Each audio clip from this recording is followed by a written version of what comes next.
ประเด็นตอนนี้นี่ก็เรายังไม่รู้หรอกว่าจริงๆแล้วเนี่ยมันจะดีหรือไม่ดีแล้วเวลาเราพูดถึงดีหรือไม่ดีเนี่ยพูดถึงมุมมองของสินทรัพย์ไหนมุมมองของนักลงทุนแบบไหนนะครับมันดีสำหรับนักลงทุนแบบนี้ก็ได้นี่ยังไม่รู้ส่วนอย่าเพิ่งคิดว่ามันภาค2มันจะไม่ดีนะครับมันมีโอกาสดีก็ได้นะเพราะครั้งนี้ผมว่าครั้งแรกมันเป็นนักลงทุนหรือทุกคนทั่วไปไม่ได้คาดถึงในครั้งนี้การคาดการณ์บอกว่ามันสูงกว่าหรือว่าตลาดอะไรมีการพร้อมกันมากกว่านะครับเทียบกับภาพนั่นก็คือจะเป็น point ของที่ลงตัวเองพูด Yeah. So I think there's a few things different from his first term. You will remember right before his election, he was the laughing stock in the U.S. political system.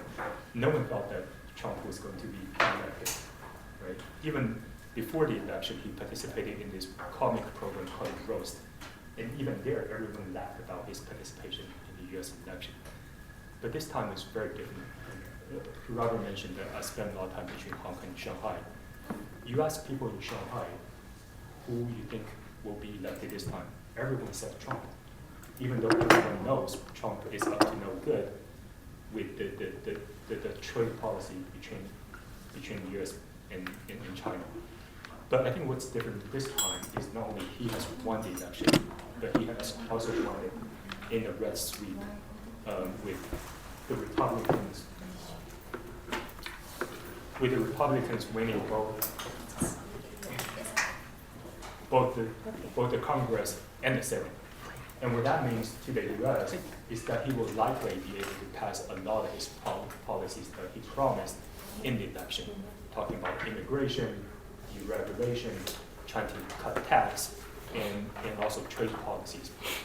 So over the coming month, it's still going to be 2 months until the inauguration. So even though we don't know how many policies will eventually be passed, but the market has been very excited about the tax cuts, the deregulation, and therefore you have seen the U.S. equity market doing quite well, U.S. dollar going very strong in the last few weeks.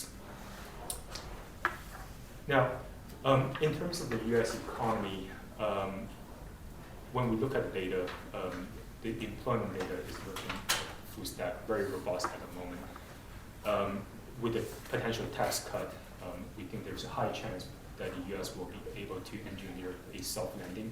You know, the underlying economy, when you look at mortgage rate, the default rate has been as low as it could be. Monetary policy has been very supportive, you know, with the rate cut we have just seen from the Fed. And we expect one additional rate cut in December. But the speed of that interest rate cut will likely slow down in 2025, because as soon as Trump starts to get his policies passed by the Congress, we'll start to see reflation or inflation coming back in the US, and therefore the Fed will need to take a much more measured path to implement monetary easing. Now, China, what does this all mean to China? We know Thai investors like to look at the China stock market, and it's probably been a good month since late September. But first and foremost, I think that, you know, given what I shared earlier, the Trump election was very much anticipated by Chinese and priced in the Chinese market. So yes, people are a little bit worried about the trade tariffs, but at the end of the day, in Trump's first election, President Xi trying to engineer this dual circulation system.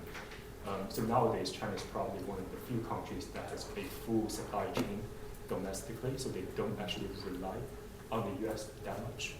And that gives China a bit of leverage power to enter into the trade negotiation in 2025. Now that being said, we know real estate has been a huge headache for the central government. And just last week, we saw some new policy, you know, 10 trillion RMB that has been designed to take some of the off-balance sheet hidden debt from the local government.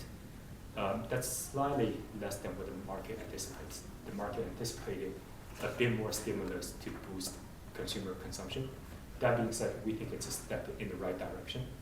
We think that with more clarity around Trump policies in the next few month, there's going to be the Politburo meeting in December and the 2 sessions in March, which would allow the policymakers to recalibrate their policies in order to boost consumption, in order to cope with the tariffs from the US.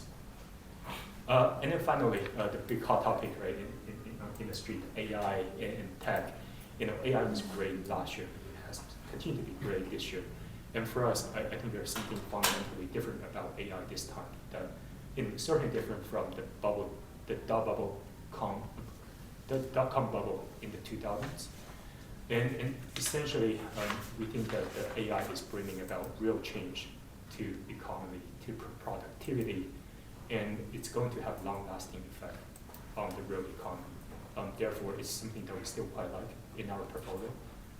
We still quite like the AI theme and try to incorporate that in many of our clients' portfolios.